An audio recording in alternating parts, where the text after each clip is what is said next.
我觉得我离婚最大的原因是因为我的经济问题。我负债有十几万的样子，然后这些年呢，我把我大部分的精力都花在创作和研究怎么去做电影上面，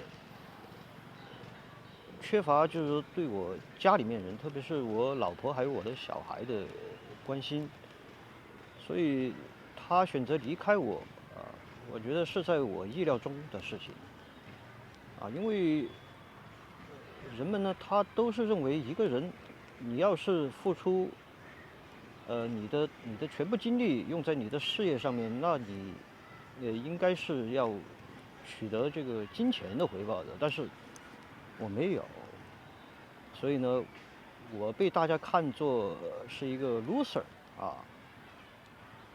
不过都已经到了现在这个程度了，所以我觉得我应该还会往下面走下去啊。当然这个有一个底线，就是说最坏的打算就是说，我有一天可能会沦落为一个流浪汉，变成一个乞丐。那如果有一天有人在街上看到，就是说一个自称会拍电影的乞丐那个人可能就是我了。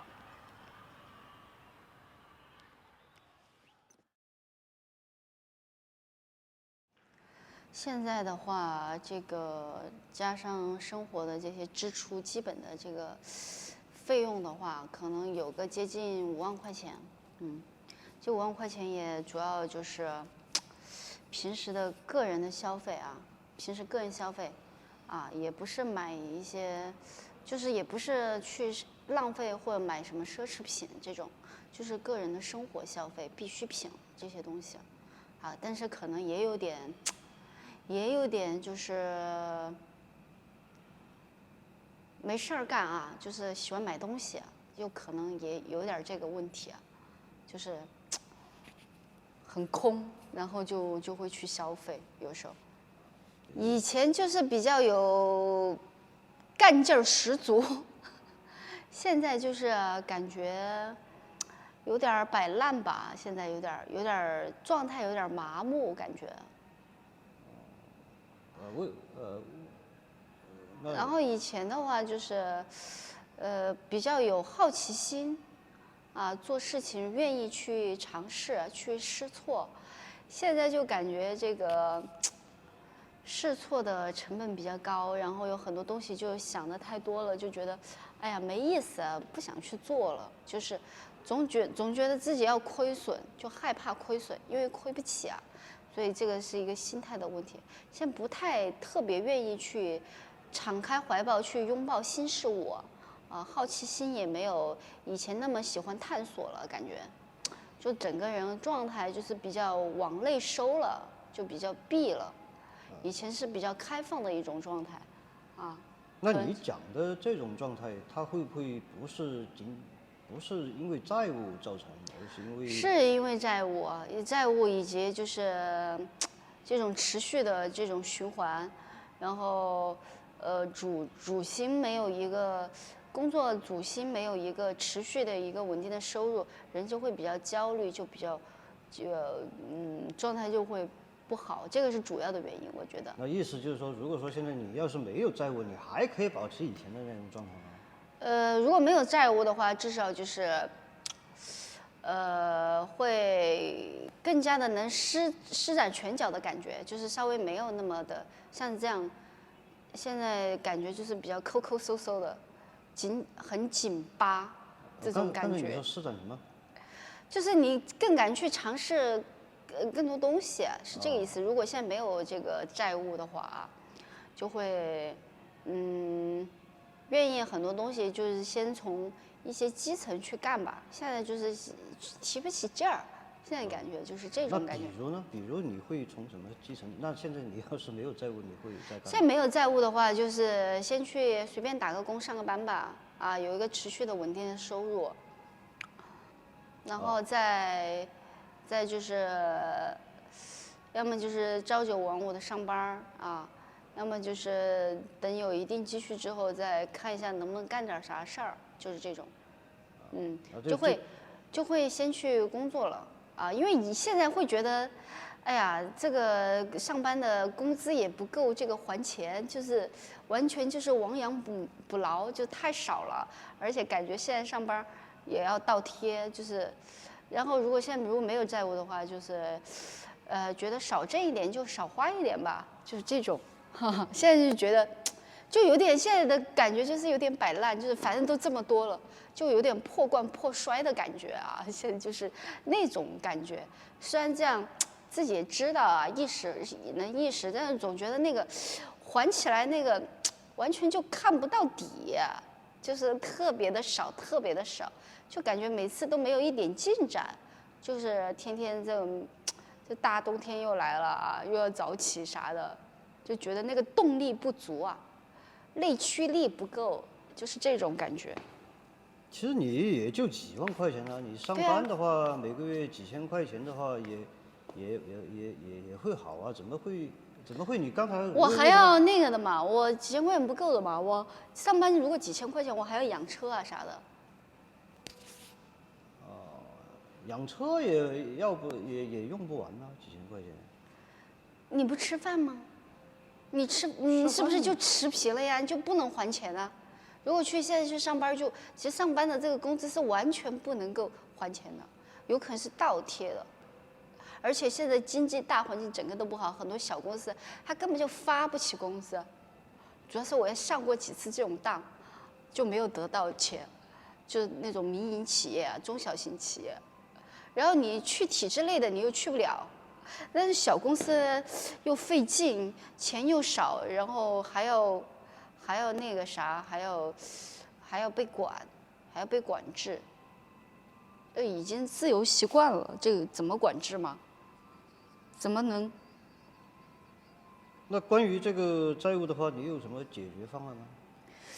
解决方案，我想的话就是说。有没有想过要去解决它呢？想。那方案是什么？哎呀，就是现在有点就是那个乱投医，就是感觉看着人家是什么赚钱就很想去尝试，但是真正实际去真的要去做又感觉没那么大的决心。比如说看人家那个直播啊啥的，挺挣钱的，那些搞什么娱乐的呀、团播啊、个播的呀，那些，或者说做别的平台直播的呀、带货的呀啊这种，也没有一个系统的一些这方面的一个知识啊，也没有依傍某一个这种比较有实力的公司，所以就是想踏步去那第一步是比较难的，那后面的话就是。而且还是怕得不到工资，还是因为之前有过这种经历啊，就是想去尝试的这种行业，感觉可以赚快钱的行业，或者说给你这个比较丰厚的这个薪资，然后让你愿意去尝试，然后后面又没有得到该有的，就觉得就有点失望。啊，就超出自己的一个正常的一个心理预期，所以这个也是因为啥一直没有迟去改变或者说上班的原因吧。但是你说那个看到一些什么做直播啊，做什么自媒体啊，这些你都去尝试过啊，很多，就为什么？几天？啊？对，尝试了7天。尝试了7天。哎，直播。播太久了，一个人播。是为什么你又没有直接去？为什么又没有坚持下去啊？很多原因，那个公司就是他的这个说的话都是些空头支票，然后跟就是去了不一样，然后说投流也没投流，然后流水啊各方面其实是有要求的，说无责保底其实是假的，就很多都是这种。挂羊头卖狗肉的感觉，然后比如说播4个小时，然后又让你加时啊，各种这种就隐性的吧，一些坑吧，就是，然后后面一周啊，我只损失了一周啊，没拿到一周的工资而已。对。那你这不是否定你之前的一些看法吗？因为你之前看到一些，觉得这些主播特别赚钱，但是自己去尝了又不赚钱，又不是那么回事，是对自己的一种否定吗？没有啊，对自己的否定啊。就是但确对自己实有别人以前的这种想法的否定嘛，就因为你以前你觉得做主播，哎，这个很轻松，很赚钱。我没有觉得轻松，就我知道不轻松，但是确实，但是你觉得他很赚钱？是。但是那现在又否定你之前的这种看法了吗？也没有完全否定，只是说我可能尝试的这个积累的时间不够，才一周，不能说明什么问题。人家都是坚持大半年以上的，这就是丰厚的收益，或者说比较持续的。然后第一，这个时长太短了；第二就是，可能自己也不愿意去妥协那些条条框框；第三，自己又嫌累就这些原因导致就是。但是我估计，如果真的是要下定决心要做的话，应该是还是可以出一些成绩的。是这种。就是你觉得这个行业其实还是好只是你去做。我没有做好，别人赚了钱的就是你还是承认这个别人还是可以赚到钱，就是你对，去做，就是有一些阻碍，或者说别人可以妥协的，别人觉得不是事儿了，我觉得可能就把它放大了吧，也有可能这种原因所以就是别人坚持下来了，别人觉得开个会，比如说下播之后复盘开个会，再晚个或者说再加播个1个小时，加1场2场，他觉得没事儿，正常有人。可能是我的话就觉得，说是怎样就是怎样，就是太要求，就是人家最开始的那种承诺和后面是一样的了这种各种方面都有可能那所以呢？所以你对这个债务的这种解决方案，最后是什么呀？我现在解决方案就是还是，哎呀，现在都没有什么解决方案了，感觉。那就是真的就是有点摆烂了呀，就是只要，就是把自己这个人抽离出来客观的看待这个问题，然后再去想办法只要不要自己的真性出问题，就先那个该干啥干啥该上班有合适的，就是特别就是契合的才会去，就不会轻易的再去上班打工了，因为主要是怕倒贴现在是我的一个想法现在就是觉得是这种，反正上班都是要倒贴的，还不如轻松一点。那你的问题在于，就是说你不去上班，就不倒贴了吗？这个不是不去上班，反正就是上班也是倒贴，不上班也是倒贴。那不上班比上班倒贴，其实也没有，我觉得也没有差很多，所以说就比较安于现状，就是这种感觉。因为你上班要倒贴，你要开车，你要吃饭，然后工资你又觉得又很累，然后就累了。但是其实那个过程应该说，至少比这样闲着好嘛。至少人是运转起来的但脑子也是运转起来，身体也是运转起来。他现在就是感觉就是什么都没有运转起来，然后反正都是支出，一直在支出，就是这种感觉那你的钱我也不知道怎么样去解决了。现在我真的是现在你说你不上班也得还钱你不上班还钱，那个钱他从哪里来呢？套呗，用这个来套那个，用那个来套这个，就是这样子的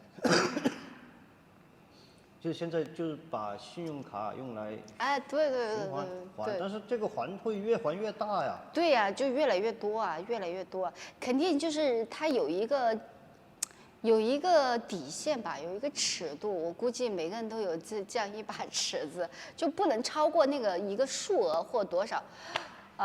可能他还没到我的那个极限底线，或者说没有到那个心目中的那个不行，我明天下一顿饭都吃不起了，马上就要露宿街头了，可能可能会逼到那种时候，就会去各种尝试很多东西，哪怕是倒贴去工作，可能也会去。我估计是这种心态。哦，这样一个心态。对，就是还没有完全到达那种，就是马上要露宿街头啊，连一个快餐都吃不起的那种份儿上，所以就是不敢去轻举妄动的去上班，因为上班外面也知道很多坑，主要是就有点那种防御的姿态，知道吧？防御的本能，就是感觉现在还没有那种上班可能。也就是你，因为你去上班有可能被骗的更多，比你的工资。因为我之前去那个直播的那个来不来就是让你赔100万，100万，一共才给你几万块钱，让你赔100万。就是后来想一想，是不是如果进了这个坑儿，会不会比现在这样子闲逛，天天闲逛的那个成本还高？就是说完全有可能。你现在的这个心态就是说，今朝有酒今朝醉啊，差不多是这样一个心态。活在当下，活在当下，就是自己对要舒适，舒适了之后，然后再要去找一些让自己不舒适的一些刺激，就是要让自己折腾自己，啊，现在没有去折腾，是因为感觉就是这个能量不足啊，能量不足，折腾不起了啊，属于这种。那你对未来有什么看法？未来的看法，未来就先这样吧，就这样过吧，哎呀，先保持这个现状吧，先这么干呗。就对未来没什么希望。去想过哈。没期望了，现在没啥期望。哎，对。就到了那天再说。反正就是一死，反正人就是一死，只是说不好死啊，这种不得好死啊，这种。那你对现在这种真的这种，你觉得这是一种好像？我发现好像不只是你一个人是这个样子，很多人都是这个样子。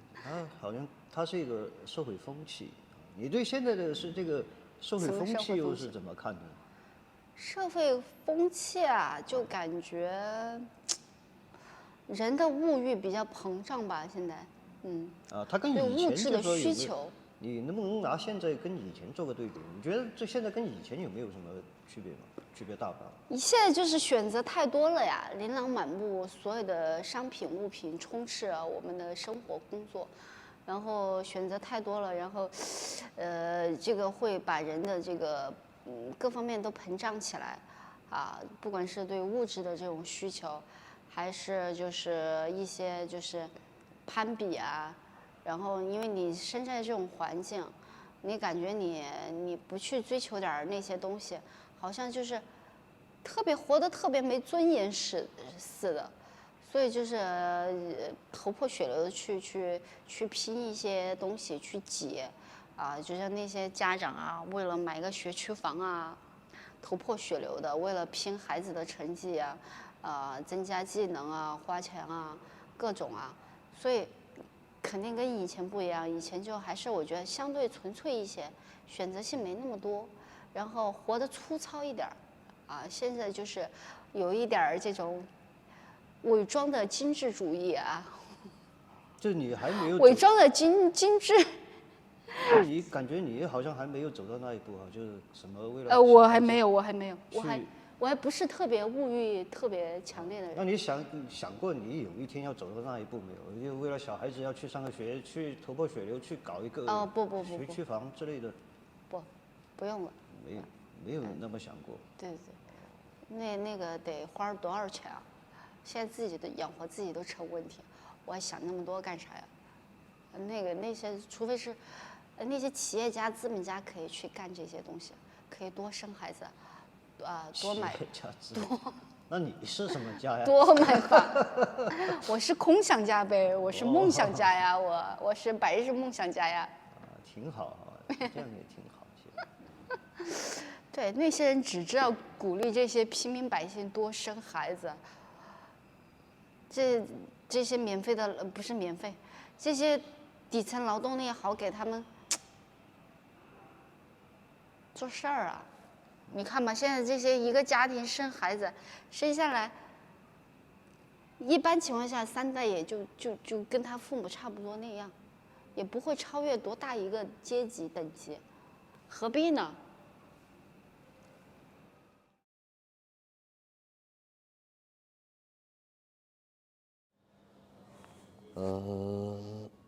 从19年开始，2019年开始，以前我是做淘宝天猫的，当时我们主要是公司做一个中药材和地道药材，包括一些国外的一些营养保健品这一块。当时在互联网上啊，我们做的还可以特别是有一款俄罗斯的一款产品，当时在淘宝上应该是在前3名，已经做到前3名去了。当时我们公司做的还可以。后来19年过后，也就是中国疫情爆发的时候，好，那个时候啊，因为我公司不光是我公司可能一些战略上的一些判断失误啊，导致了我当时盲目的去扩张了一些其他的一些产业，比如说一些搞一些那个跟女人相关的一些美容的，包括人力资源，也包括当时做一些影视的录音棚啊、影视传媒啊等等，好，导致了我主公司做药材的这个公司，我的资金链就开始慢慢的断裂了，就逐渐的走下坡路了，到目前为止，可能已经是今年是2023年了，已经3年过去了。目前我的负债情况呢，应该是在200-300万左右吧，200多到300万之间吧，应该是，这3年的时间，陆陆续续啊，多多少少呀，还了一点，但是也不多。目前还是欠债，还是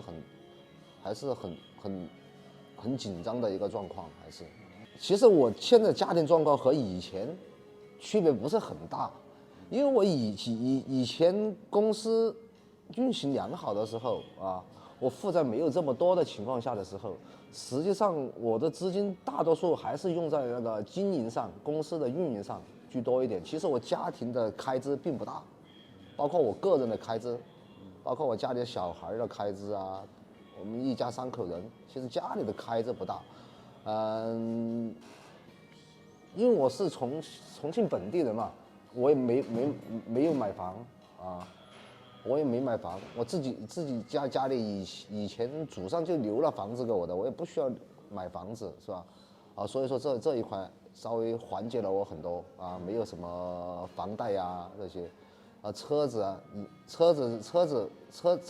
当时我在疫情前我有个车子，是一个宝马车，后来资金链断了之后啊，我那个宝马车就抵押给银行了，卖了，就相当于卖了，目前呢就是买了一台二手车，二手车便宜嘛，也不需要还贷，基本上的情况，家里的情况就是这样开支的话，因为我们开支平时1个月还是挺节约的，都还是精打细算在过着日子在算。基本上一个人一旦负债下来之后啊，那个催收电话，那个是每天都有很多，打在我自己手机上的，我老婆手机上的，我老婆家里人，我自己父母家里人，包括我的亲戚朋友，兄妹。都知道我现在的负债情况啊。那你老婆这些他们是什么样的态度？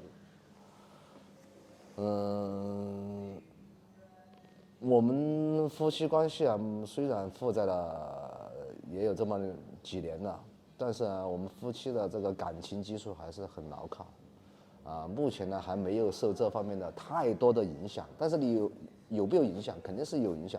有没有睡不着觉的时候？也有睡不着觉的时候，特别是才开始那头半年，那个每天的催收电话打得你真晚上没办法睡觉，那个时候，有时候真的想把那个电话都摔掉了，那是很苦恼的事情，啊，但是我老婆和我老婆家里，包括我自己家里的人，他们对这个事情呢，其实看待啊，从最开始的可能不解，从开始的就是说怎么会突然就怎么又负债这么多了，又怎么会发生这种情况？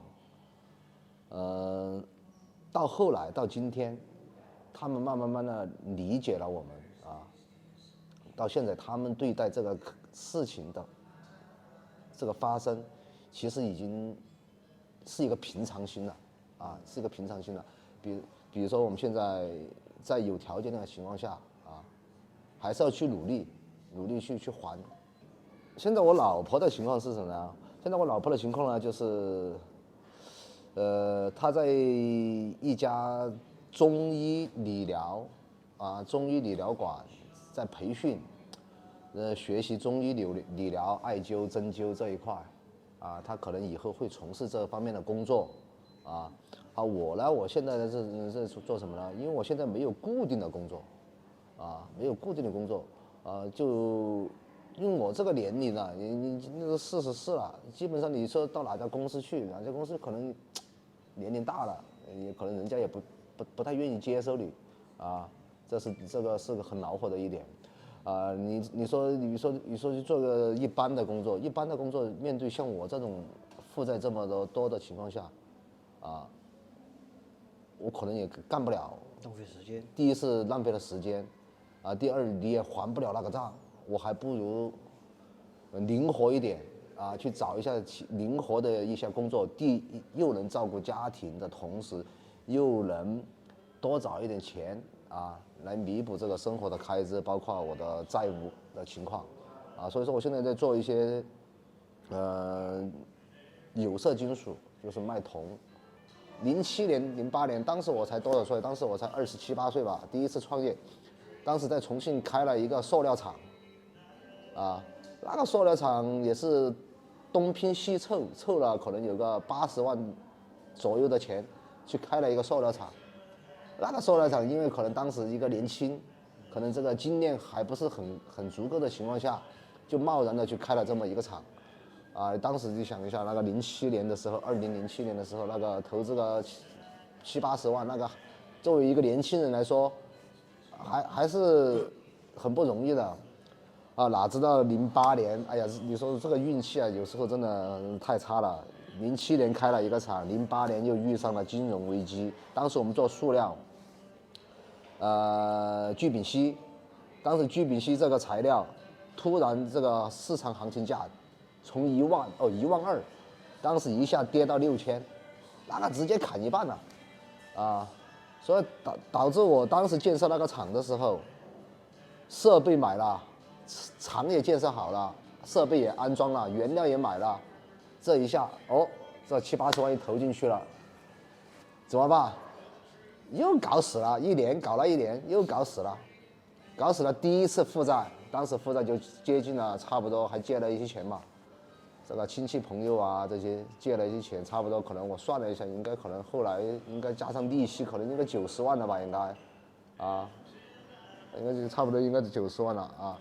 好，当时做了1年多时间，把那个厂就关闭了，当时不是没钱了嘛，没钱了就在09年、10年、09年到10年，就在家里这个躺平了1年，什么事儿都没做，躺平了1年，就打游戏，啥事儿都没做，因为当时一下就感觉好像，脑袋已经好像都已经搞懵了，怎么突然一下就欠这么多钱呢？那个时候还年轻嘛，当时我的老婆啊，当时很支持我，不离不弃的很支持我。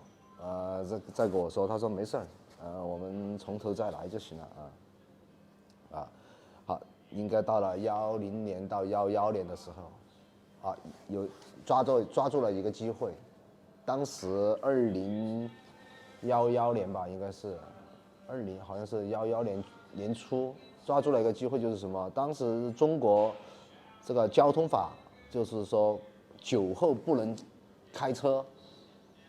开车必抓，抓了必坐牢啊。当时我们的这个法律法规，当时我们就在家里想，哎，这个酒后不能开车了，那能不能搞代驾呀，帮别人开车呀，是吧？好，我老婆说，这要不你去开车吧，那个当代驾吧。然后我就在家里想，我说我给人家开车，我开啥车啊？开车，我说给人家开车能挣多少钱呢？那个挣不了钱的那个，我为负债这么多，又挣不了钱的。我说要不这样，我们去搞个公司吧，搞个代驾公司。那个时候重庆整个全中国都没有代驾公司，什么一代驾呀、滴滴代驾呀，那个时候都没有，根本就没有。当时我就在网上查了一下这个跟代驾公司相关的一些资料，整个重庆当时也就好像是有2家代驾公司。你想，中国人是一个酒文化的一个国家，喜欢喝酒，这些老百姓，啊，一喝多了就要开车，开车很容易出事故啊，干脆我们就去搞个代驾公司。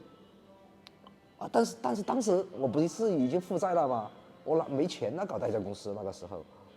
我摸了一摸我的荷包，他妈的身上就剩2000块钱，怎么搞代驾公司嘛？那个搞不了啊，代驾公司是吧？哎，我就在想，没钱这个怎么办？没钱。好，当时我就跟我老婆就商量。哎，这个时候，这个老天呐，就是帮了我一下，因为我当时和我老婆还没有结婚，那个时候还是在耍朋友，还没结婚。这个时候老天呢就眷顾我们。突然让我老婆怀上孕了，有小孩了。哎，这个时候我老婆对我说，她刚刚怀孕了2个月了。哎，我就很高兴啊，我说这个好事儿啊，这个怀孕了，但是我们还没结婚呢，这个。哎，我一想，要不我们结婚嘛？结了婚嘛，不是有礼信啊，要收点礼信钱嘛，红包吧，那个红包我们剩的钱就可以搞代驾公司了嘛，是吧？哎，我们老婆说，哎，这个是个办法，这个行。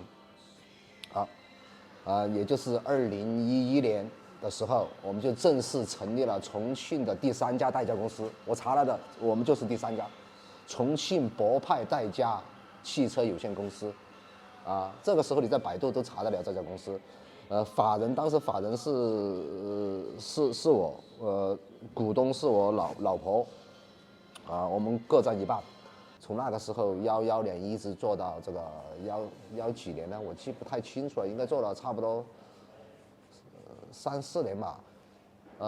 头两年我代驾公司还可以，陆陆续续的，当时我在重庆市各个地方都有很多司机，当时代驾的收费还算比较可观，收入利润都还可以。头2年呢，把我的一些债务还是基本上减轻了很多，把我以前开厂的一些债务减轻了很多。后来还在买了一个分期，还买了一个房子。为什么代驾公司后来又没做了？因为滴滴代驾和一代驾出来了，这2家公司，那个一说全国人民都知道。那个是人家是大资本有大钱来烧，我们作为小企业，搞不了他们，所以说后来我们就从第3年嘛，第4年好像是第4年吧，第4年我们就把我们的代驾公司也就关闭了。关闭了之后把我前面的债务处理了一些。还剩了一点钱，剩了一点钱了之后，我就去做我的这个，重庆汉运堂商贸有限公司。这个重庆汉运堂商贸有限公司就是我第3次创业的时候了。第3次创业，也就是我负债可能最多的一次了。第3次创业的时候，我这个重庆汉运堂商贸有限公司以前就是做药材，淘宝、天猫、京东、拼多多这些什么平台我都做，当时。其实做的还可以，当时因为药材的利润蛮高的，当时做的还可以，我的客户当时也是全国各地很多，都很信任我，当时可能呢，做了有个2年了，可能有个2年，当时可能也就是心态嘛，可能有点膨胀了，就是重庆话说的有点飘了，就是说什么，哎呀，要去搞点其他的，啊，要去搞点其他的产业，啊，这个搞其他产业，什么又搞人力资源，又搞什么影视传媒，又搞什么美容项目，哎呀，这么一钱，哪有这么多钱去搞啊？这个你自己有几斤几两，当时都完全都不清楚了，啊，资金链断了怎么办？断了要去贷款啊，是吧？银行啊要贷款啊，啊要去贷款，要去抵押，所以说搞得自己负债就越来越高，一高了之后，那个利息一滚，利滚利，啊，堆积如山了就，所以导致了后来19年，整个公司全面的关闭，的破产，我就宣布，因为我就宣布了，把整个公司所有的全部关闭了，因为当时疫情爆发了之后，整个全城都封城了，当时我完全没有犹豫哦，直接就关掉。我如果不关，我可能再拖半年、拖1年，我可能死得更远，我可能负债更高，那可能就不是200-300万的事情了，我可能到觉得可能500-600万了可能。所以说我当时还好，就立马关掉。我知道这个事情肯定没这么简单，立马关掉，先关掉再看情况，再关掉看情况。哪知道一关，疫情就是3年，疫情在中国就是3年，这3年断断续续，一会儿封城，一会儿这样的，中间我还是搞了一个其他公司，那个公司刚刚一搞又他妈封城，你说这个啥运气啊这个东西？所以说我的负债是怎么来的嘛，就是这么来的。其实这3年来说，其实我都在寻找一个机会。第一也是来看，啊，因为我现在的心态是跟以前就不一样了。以前就是盲目的乱投资，瞎投资。就像我们老婆说的，你是听着什么，听着风就是雨，他妈拿什么他妈瞎投资，也不去考察清楚就去瞎搞。一瞎搞就搞钱就搞进去了，哦，没有了，搞得自己精疲力尽的。这中间的这几年，我也考察了一些很多项目，当然也去找了一些其他工作来做。毕竟这个岁数这么大了，找一些好一点的工作也不现实，这个东西不现实，真的不现实。谁给你说哪家老板给你开很高的工资啊？顶多也就是3-4千块钱，3-4千块钱，对我们的负债人来说，还不了啊。你整个家庭你的开支就去掉了，你怎么还嘛？你说对吧？现在出个门，办个事儿出去，你要买包烟，你家里随便1个月的开支，一家3口人，一家的开支。1000到2000块钱1个月很正常的嘛，还不加水电、燃气，是吧？这些，所以说我还是在寻找机会，啊，我对以后的路啊，我还是抱有很大的信心。我认为我自己还能够站起来，还能够站起来，因为我现在44了吧，我感觉我应该再拼个10年嘛。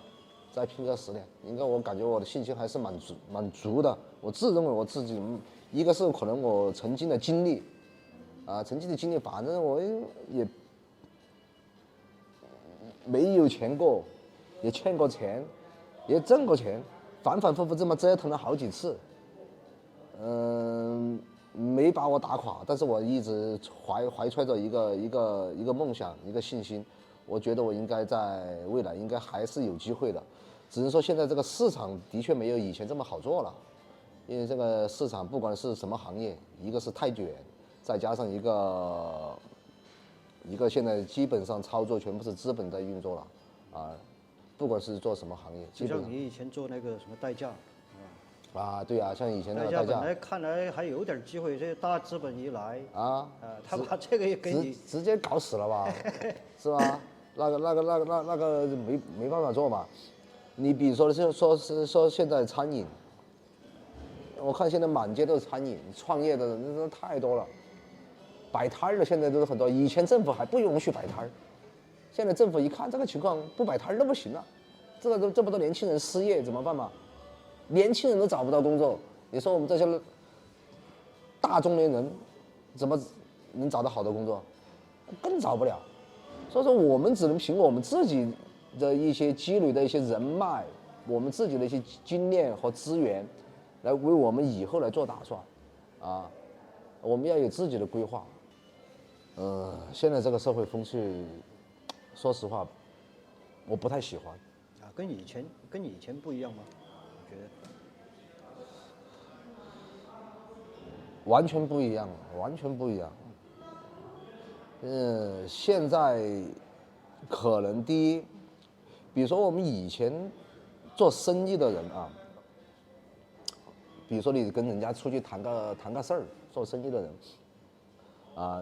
以前的人嘛，做生意吧都是，比如说很讲诚信，是吧？你是什么东西就是什么东西，啊，哪怕你说是假货啊，假货有假货的价格，是吧？真货有真货的价格，大家都是讲诚信。现在是什么？现在社会风气就完全以前不一样了，假货当真货也在卖，反正啊，再加上现在的人呢很浮躁，大家彼此之间都已经没有信任感了，啊，就好像跟我们以前小的时候完全不一样了，就好像你周边的邻居啊，感觉看着挺熟悉的，实际上很陌生了。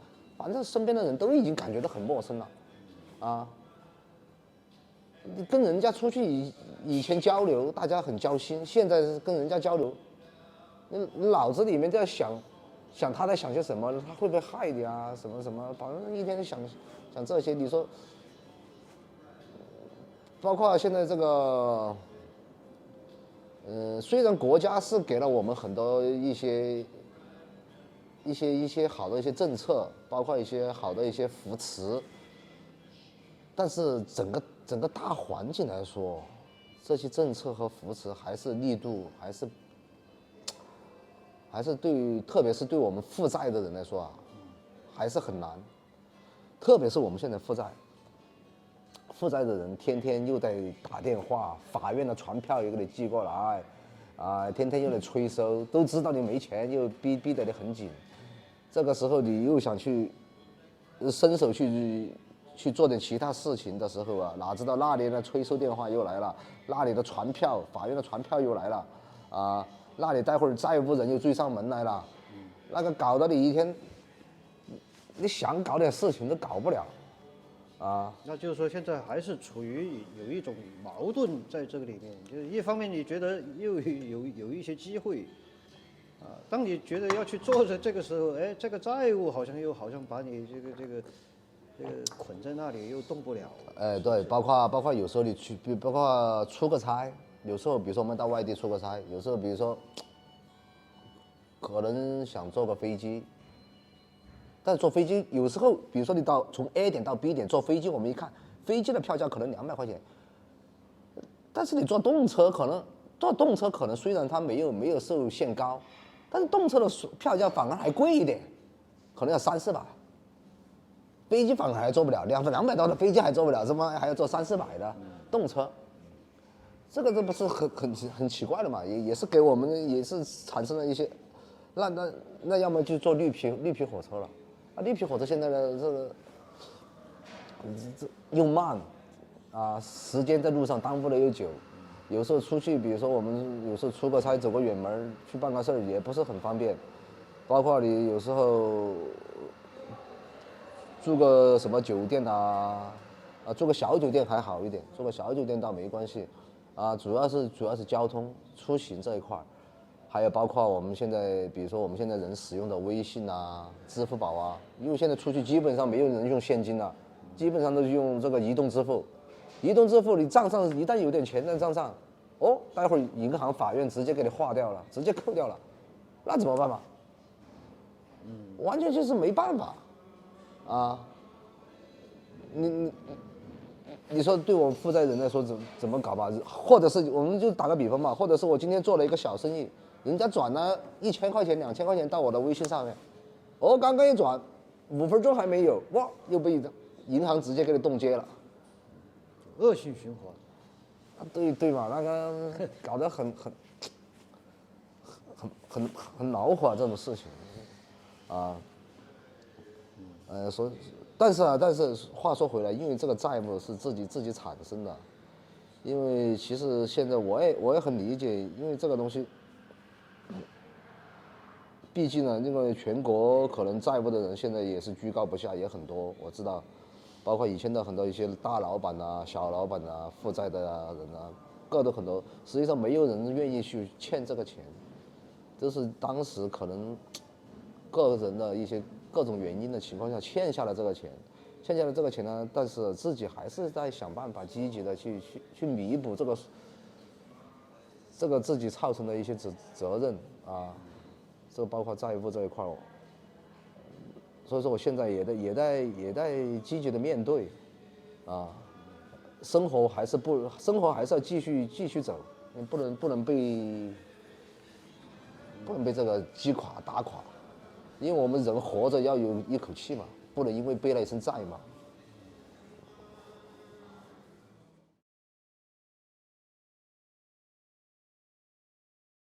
现在为止啊，你说多也不多，大概30来万左右。30来万，那你是怎么就是欠的那么多的呀？你以前我记得一直都有稳定的工作呀，而且你是工作一直从之前一直到现在都还是比较稳定的。从出社会开始上班就一直在工作，中间几乎没有断过，最长的时间也不过就休息2个月之间没工作而已。其实也是消费了，日常消费了，再加上其实怎么说呢？现在国家这个网贷啊，太轻松了，这些一个身份证，网上一敲，钱就来了。不是说，其实也不是说现在不还这个钱，只是说你像人嘛，又不是什么圣人，是不是？有一坨钱放在你前面，你会不捡吗？那现在你那个能做的事情有哪些？你觉得？能做啊，现在都40几岁的人了，你除了现在有个正常的工作上班，然后你再想做其他的事情，对于40岁的人来说，还能做什么？你要再去找工作，谁会要40岁的人？学历也只有这样，能做什么？3样啊，滴滴、美团、外卖，这就是给40岁的中年下岗人的唯一3条出路。那你还能想出什么？没有其他的路了。你觉得现在去找工作，很多企业积分都是35岁以下，甚至有些30岁、40岁留给40岁以上的人的工作还有什么？年轻人都没有工作了，大学一毕业就意味着失业，好多送美团的都是大学生呐，是不是？所以说这也没办法呀。那你现在的一个状态是怎么样一个状态？现在状态，白天正常上班呢，8点半、5点半下班，下了班就跑滴滴啊。我刚才不是说了吗？唯一的出路也只有这一点，跑滴滴，跑下滴滴。比如说现在还自己搞了一个小烧烤嘛，油摊那种东西，一个3轮车流动的。也就是说，你现在一个人是做了3份工作哈。总要想办法吧。那这样的话，你一个月的收入有多少啊？你上班工资是多少吗？上班工资拿到手里面的大概就4000块。4000块得跑滴滴看行情吧，你不可能30天每天晚上都跑啊，星期六、星期天再跑，这人肯定吃不消啊。你大概这样算下来，如果很勤快的跑的话，滴滴大概能跑个5000块、5、6千块钱的流水，但是除掉成本这些的，其实到是手上的也大概3000来块钱，3、4千块钱。烧烤那个流动摊位不算了，那个有时候一天可能卖10块钱都有可能。那就是说，现在你一个月的收益大概在7、8千块左右吧？有没有？说起来还是差不多，那挺多的感觉还好。感觉这个收益比起一般的人来说还稍微高那么一丢丢。但是就是牺牲了你其他的时间，就是除了上班，好像就没有其他的。自己挤时间呐？除了上班，你觉得还有其他的时间吗？根本就不可能呐。就是说现在你活着就是上班还债啊，好像就是这样一个哎，一个。你这句话说得好，我们现在就只叫活着，就叫活着，就为了活着。至于生活这个东西，我觉得应该是没有。那你将来有没有什么打算？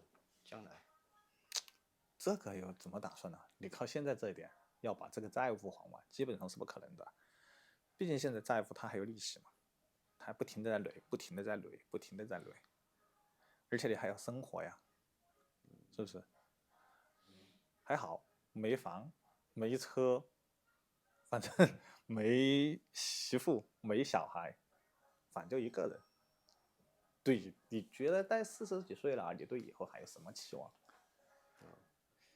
那你之前离婚的话是你觉得跟这个有没有关系啊？就是现在这种状态有没有直接的关系？我还好吧，我觉得你感觉，我觉得还好吧。但是我觉得现在有很多人跟这个是很有挺大的关系的。毕竟现在拜金社会嘛，妻子会说老公找不到钱，但确实现在很多人也找不到钱了，是不是？因为我们像重庆来说的话，基本的工资大概就在4000块钱这样，3000多到4000。哎，说什么重庆平均工资7、8千、8、9千，那都标句脏话，那他妈都骗人的，不可能。那你觉得现在这样活着的话，有没有就是说活得比较有尊严呢？哎呀，有钱才有尊严吧？有没有尊严这个倒我不知道，反正我跑滴滴，我觉得是没啥尊严的。你觉得换成是你会给你小孩说，哎，你好好长大以后去开滴滴司机？不可能吧？你不可能跟小孩这样说呀。嗯，那滴滴这样的话，他的工作，你现在工作的时间算下来的话，就是说每天多久到多久，然后这样算下来，你几年之后啊，这个把你车子的成本也出去，算下来的话，你一个月能够有多少的这个收益呢？如果说你全职去做滴滴的话，全职做，现在很多全职做的都是租车嘛，租车其实还要好一点，租车大概他一个月3000多块钱的租金，他3000多块钱的租金的话，你算吧，现在大概一天的流水，跑早上7点跑到晚上7点，12个小时，是不是？除掉充电、吃饭、中午1个小时，大概跑11个小时，不能停哦，11个小时。现在的话，大概上400都很困难，400的流水，我是说的话，400的流水你还要除掉每天的租金100多，充电的费用，总要吃吧。你能跑400，大概我觉得全职的话，大概在手里面大概有200块钱左右吧，200、300，一个月大概就6000块钱，6、7千块钱。就没有休息。哎，那个就真的不能休息哦，休息完全是就不行。6、7千块钱，你想，你跑这个又没有养老保险，你自己每个月还要花1600、7交养老保险，自己买养老保险和医保，现在还有多少钱？你就还有4000块了。那如果是自己的车，那自己的车一个车10来万，而且一个车它的话只能跑5年，你算起来也，这个行业还是没什么搞事的，纯粹是兼职嘛。我是纯粹兼职，全职的话确实没跑过。那现在你的保险是自己在买吗？还是？我不是我说啊，我你现在有白天有工作嘛，哦，有个班上还好。哎，白天有公司嘛，跑全职我是不行的。那你那个养老对于养老保险啊这些有没有什么看法呀？养老保险巴不得公司不给我交，把那个钱发给我算了。一个月扣到养老保险，其实我们还好吧，大概我自己交大概400多，公司其实是交企业交一大头嘛，企业是交大头。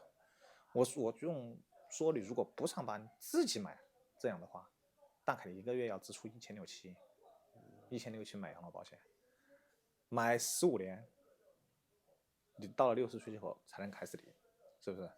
你算嘛，我们公司有退休了的，他也15年，公司这样退了，好像一个月只有1300多块啊。你想，你60岁一个月拿1300多块，交15年，每个月如果是自己交就1700，一个月下来大概要2万左右，一年大概就是2万。15年的话，大概你要交30万，然后你60岁之后退了休，每个月只能领1000多块，一年也只能领1万多块。你要领20年才叫回本，说不定你20几年才能回本。60岁之后到80，你可能要到82岁、83岁才能回本。83岁以后，你才叫赚。你觉得呢？你能活到82吗？能活到83吗？对，这个，哎呀，你对现在的这个社会风气啊，有没有什么看法？哇，这个很多东西不能说呀。社会风气现在大概中国就这样吧。对你你觉得这个风气对你来说有没有什么直接的影响？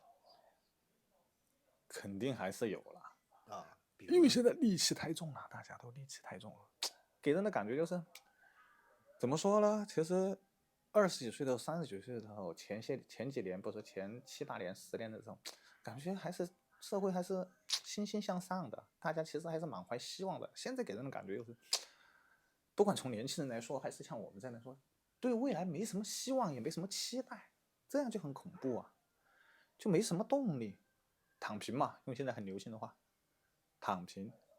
现在很多人都躺平了。你觉得你是属于躺平的那种？没有，我觉得我在积极奋斗啊，不然我也不会做这么多工作了。积极奋斗，我觉得我在积极奋斗啊。就我们叫努力的活下去，不然的话真的活不下去哦。就你还是想把那个钱给还上哈？哎，还不上，那个不知道，先让自己活下来才是真的。你活不下来，什么就没用啊。你要吃啊，要住啊，很多东西啊。其实很多人会说，哎，你可以什么东西都不干嘛，每个月只用这么一点嘛，你也因为我还吃烟嘛，你可以把烟戒掉啊，你也不要出去参加别人的饭局啊，也不要出去吃饭呐。这个我觉得跟死了可能差不多了，因为不是每个人都可以这样啊。就完全没有任何的爱好了，连烟都不抽，然后你又平时又没有业余时间，那这个他妈的活着干嘛呀？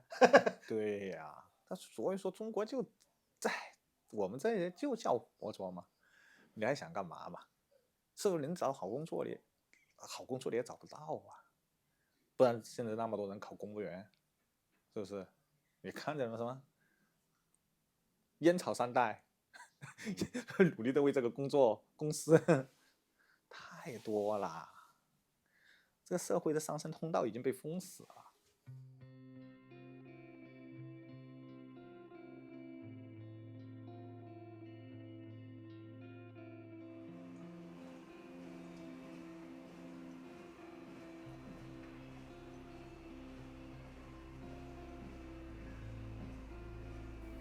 其实我有一段时间没有来我的工作室了，主要是我不知道现在应该干嘛。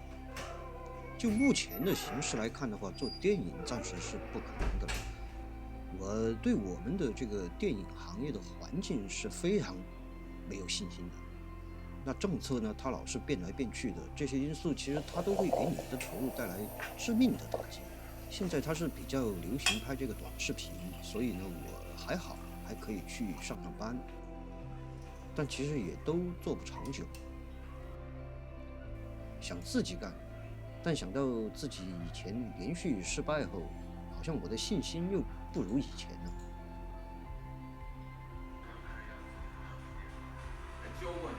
所以我是处于一种比较迷茫的这样一个状态。都说40不惑，而我在很多时候都会感到很困惑。我认为是如今的这个环境跟以前大不一样了，要复杂太多了，要考虑的东西也太多了。